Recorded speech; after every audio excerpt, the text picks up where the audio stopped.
Fala, meus amados, maravilha. Pessoal, hoje a gente finaliza o capítulo 12, tá? Faz a parte 2. Terminar de falar um pouco sobre movimento circular. Hoje a gente fala sobre movimento circular uniforme, aquele movimento que eu tenho uma trajetória circular, mas que acontece com velocidade constante, tá? Pessoal, o movimento circular uniforme, ele é um movimento que a gente chama de periódico. Então, assim, você tem uma volta completa que é dada pelo objeto, e essa volta completa, ela é feita em intervalos de tempos iguais, tá? Exemplo clássico, gente, ponteiros dos relógios, né? Se a gente levar em consideração o ponteiro dos segundos, ele está fazendo uma volta completa sempre no mesmo período de tempo, que é, no caso do ponteiro dos segundos, 1 minuto, beleza? Aqui, olha só, no caso das órbitas planetárias, né, que são descritas através de elipses, então a gente tem um movimento circular bem característico, vamos dizer assim, eu estou fazendo também uma volta completa num período total sempre igual, tá? Então eu tenho período de revolução, no caso da Terra, 365 dias aproximadamente, tá? E aqui, quando eu tenho uma bicicleta em velocidade constante, tanto as rodas quanto a corrente aqui estão girando com uma mesma velocidade. A gente vai ver isso fazendo então uma oscilação num período de tempo sempre igual, quando a velocidade da bicicleta é constante, é óbvio falar isso, tá? Pessoal, no movimento circular uniforme, como a minha velocidade ela é sempre constante, o que vai acontecer? Eu vou usar uma fórmula lá da física clássica, lá da parte de movimento retilíneo ainda, a fórmula do movimento retilíneo uniforme, tá? Então, assim, se a gente lembrar, eu comentei com vocês na semana passada, para você sair de uma característica linear e chegar numa característica angular, basta você dividir essa sua característica linear pelo raio, né? Então, eu estou pegando esse raio aqui e passo para cá dividindo. Então, se eu dividir todas essas características pelo raio da minha trajetória, já que ela não é mais retilínea e agora ela é curvilínea, se eu fizer isso aqui de baixo, ó, dividir tudo pelo raio, eu vou ter características agora que são angulares, características de um movimento circular uniforme, tá? Então, quando você vê a fórmula desse jeito, é um movimento retilíneo. Quando você vê ela desse jeito, é um movimento circular, tudo bem? O que é cada coisa aqui?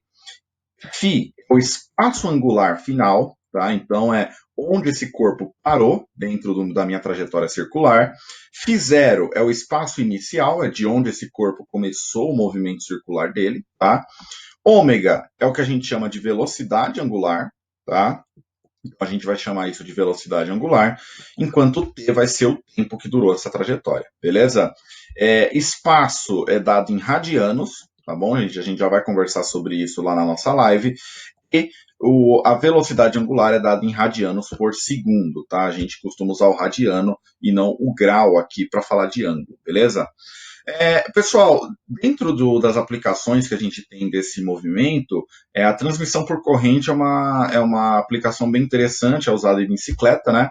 E o que acontece aqui, basicamente? Eu tenho duas circunferências de raios distintos, ó, uma maior e a outra menor, e eu faço uma movimentação de tal modo que a velocidade em qualquer ponto da corrente seja sempre a mesma. É isso que mantém, inclusive, a bicicleta em movimento, é você conseguir fazer com que a movimentação dessa corrente tenha sempre a mesma velocidade, tá? Então, assim, esse sistema de engrenagem aqui faz com que a velocidade seja constante na corrente, você tem uma velocidade constante, então, na bicicleta, quando você pedala com a mesma força, beleza? Pessoal, como é que funciona essa ideia? É o seguinte, já que as velocidades elas são sempre iguais, eu posso falar, então, que a minha velocidade angular vezes o raio, né, que é justamente o que vai dar a minha velocidade linear, percebam que V é a velocidade linear, ômega é a velocidade angular. Eu multiplico pelo raio para transformar velocidade angular em velocidade linear, tá? Essas duas velocidades elas vão ser iguais, né? Então, ó, ômega vezes F dá minha circunferência A, ômega vezes R, perdão, gente, da circunferência A é igual a ômega vezes R da circunferência B, tá? Percebam que ômega a gente pode escrever como 2πf, tá? A gente vai poder escrever como 2πf. Ômega vezes R vai ter, vou ter ômega vezes R dos dois lados, tá? Ômega, como é 2πf, a gente viu aqui em cima, eu posso cortar esses 2π dos dois lados da equação. Eu chego que a minha frequência A minha frequência de giro da primeira circunferência vezes o raio dela é igual à frequência de giro da segunda circunferência vezes o raio dela, tá?